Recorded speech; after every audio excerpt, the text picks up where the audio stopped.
ఏపీలో మద్యం కుంభకోణానికి సంబంధించి ఈడీ విచారణ చాలా వేగవంతంగా జరుగుతుంది. ఇప్పటికే ఈ కేసుకు సంబంధించి ఇటు రాజుకస్ రెడ్డిని, ఆ తర్వాత ఏపీ బ్యావరేజెస్ మాజీ ఎండి వాసుదేవ రెడ్డిని కూడా అరెస్ట్ చేసి జైల్లో ఉంచారు. ఇప్పుడు మరో వికెట్ ని తీసుకెళ్లారు. ఆయన ఏపీ మాజీ మంత్రి కారుమూరి నాగేశ్వరరావు గారి వారసుడు కారుమూరి సునీల్. ఈయన్ని కూడా ఈరోజు అరెస్ట్ చేయడం అనేది జరిగింది పక్క ఆధారాలతో. మళ్ళీ వైసీపీ వాళ్ళు ఇది అక్రమ అరెస్ట్, కక్షపూరితంగా చేశారు అంటారేమో. అందుకనే ఈడీ ముందుగానే చెప్పింది, మా దగ్గర పక్క ఆధారాలు ఉన్నాయి, వాటిని బేస్ చేసుకుని మేము అరెస్ట్ చేస్తున్నాము అని. దీంతో పాటు ఆయన ఇంటికి వెళ్ళినప్పుడు ఆయన ఇంట్లో ₹1,00,00,000 విలువ చేసే రోలెక్స్ వాచ్లు దొరికాయట. ఇక ఖరీదైన వాచ్లు, ఖరీదైన కార్లు, తర్వాత కొంత లిక్విడ్ క్యాష్, అలానే బినామీల పేరు మీద ఉన్న ఆస్తి పత్రాలు, ఇలా అనేకమైనవి దొరికినాయి. ఈ డబ్బంతా ఎక్కడి నుండి వచ్చింది అనే ఎంక్వైరీలో భాగంగా మాకు బ్యాంక్ స్టేట్మెంట్స్, బ్యాంకుకి వెళ్ళిన తర్వాత వీళ్ళ అకౌంట్ లో ఏవైతే మనీ లాండరింగ్ ఉందో, ఈ మనీ లాండరింగ్ జరిగిన తాలూకా స్టేట్మెంట్ అనేది మాకు దొరికింది. వీటిని బేస్ చేసుకునే మేము ఈరోజు ఈయన్ని అరెస్ట్ చేయడం జరుగుతుంది అని చెప్పేసి ఇటు ఈడీ చెప్తున్నమాట. రైట్. మరి వీళ్ళు ఏ కేసులు ఇరుక్కున్నారు? మద్యం రవాణా కేసులో ఇరుక్కున్నారు. మద్యం రవాణాకు సంబంధించి అంటే ఏదైతే బ్యావరేజెస్ కంపెనీ ఉంటుందో అక్కడి నుండి షాప్స్ ఉంటాయి కదా, వాటికి డెలివరీ చేయడం అనమాట. దీనికి నార్మల్ గా గవర్నమెంట్ ఇచ్చే ఛార్జ్ ఎంత? ఒక్కొక్క కేసుకి ₹13. కానీ జగన్మోహన్ రెడ్డి గారి హయాంలో ప్రత్యేక జీవో ద్వారా దీన్ని ₹34కి పెంచారు. ఈ విధంగా ₹195 కోట్ల వరకు ప్రభుత్వ ఆదాయానికి గండి కొట్టారు. దీనికి సంబంధించి కొన్ని కంపెనీస్ నుండి కూడా వీళ్ళకి ₹15 కోట్ల వరకు లంచం అందింది అని చెప్పేసి కూడా ఇటు ఈడీ చెప్తున్నాయి. అండ్ మనీ లాండరింగ్ ఉల్లంఘనలకు పాల్పడ్డారు అంటూ కూడా ఈడీ ఆరోపిస్తుంది. దీనికి పక్కా ఆధారాలు ఉన్నాయి అని చెప్పి చెప్తున్నాయి.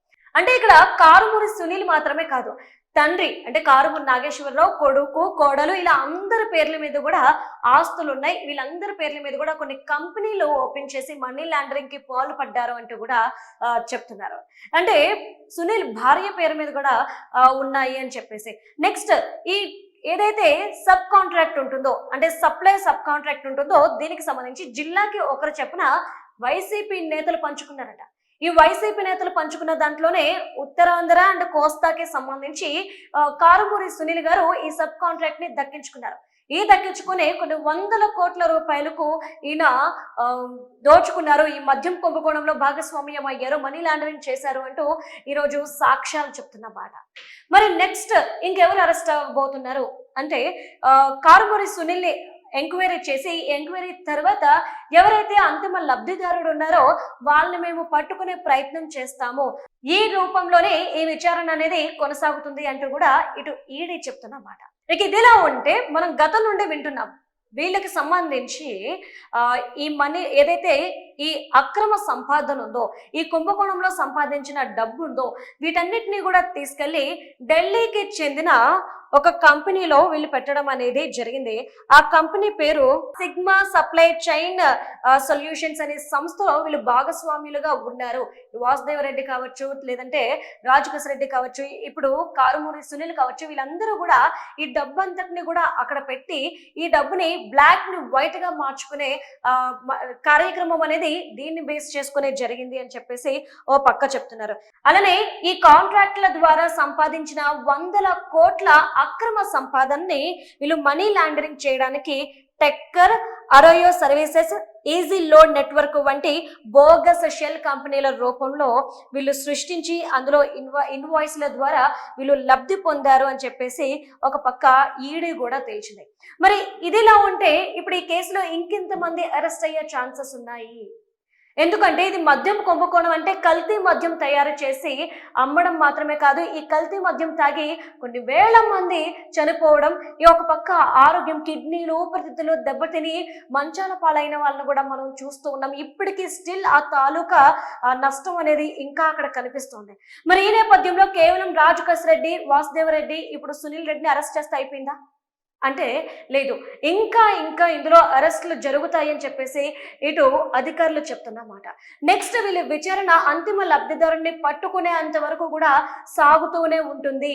అని చెప్పేసి అంటున్నారు. అయితే ఇది ఇలా ఉంటే గనక ఇటు అక్రమ రవాణా సిండికేట్ నుండి ఈ కారుమూరి కుటుంబానికి 15 కోట్ల రూపాయల లంచం అనేది ఇచ్చినట్లు ఈడీ కూడా తేల్చింది.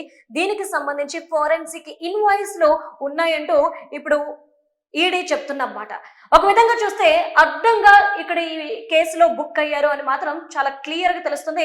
రాజ్ కసిరెడ్డి ఒక్కసారి ఇన్ అయ్యాక ఎలా అయితే అవుట్ కాలేకపోతున్నారో నెక్స్ట్ కారుమూరి సునీల్ పరిస్థితి కూడా అలానే ఉంటుంది. మరి సునీల్ వెళ్ళాడు, తండ్రిని ఎప్పుడు అరెస్ట్ చేస్తారు అంటూ ప్రజలు కూడా అడుగుతున్న వైనం మనం ఏపీలో చూడొచ్చు. ఇక అనేక మంది ఈ కేసులో జైలుకి వెళ్లే సిచ్యువేషన్స్ అయితే మనకి చాలా క్లియర్ గా కనిపిస్తున్నాయి. ఎందుకంటే ఒకరు కాదు, ఇద్దరు కాదు, చాలా మంది ఇందులో ఇన్వాల్వ్ అయినట్టు. ఎందుకంటే ఇక్కడ కోస్తా ఉత్తరాంధ్రకి సంబంధించిన సిండికేట్ మాత్రమే వీళ్ళుంటే, ఇక మిగతా జిల్లాలకు సంబంధించి ఇటు రాయలసీమ కావచ్చు, కడప కావచ్చు, లేదంటే ఇలాంటి మిగిలిన జిల్లాల్లో కూడా ఇలాంటి మంది ఇంకా ఈ కాంట్రాక్టులు తీసుకునే వాళ్ళు ఉన్నారు. కాబట్టి వాళ్ళు కూడా అరెస్ట్ చేసే ఛాన్సెస్ క్లియర్ గా కనిపిస్తుంది. వీళ్ళందరినీ అరెస్ట్ చేస్తే మొత్తం లెక్కలు తెలితే ఇప్పటి వరకు 3,500 కోట్లు మాత్రమే అంటున్నారు. కానీ ఇది 1,00,000 కోట్లు దాటే ఛాన్సెస్ ఎక్కువగా ఉన్నాయంటూ కూడా కొంతమంది విశ్లేషకులు అంటున్నమాట. ఏమైనప్పటికీ కూడా ఈడీ విచారణ వేగవంతంగా సాగుతుంది. ఇక ఈ కేసులో ఎవరైతే అంతిమ లబ్ధిదారుడు బిగ్ బాస్ ఉన్నారో ఆయన్ని అరెస్ట్ చేసేంత వరకు కూడా వీళ్ళు ఊరుకునేది లేదు అన్నట్లు మాత్రం తెలుస్తోంది.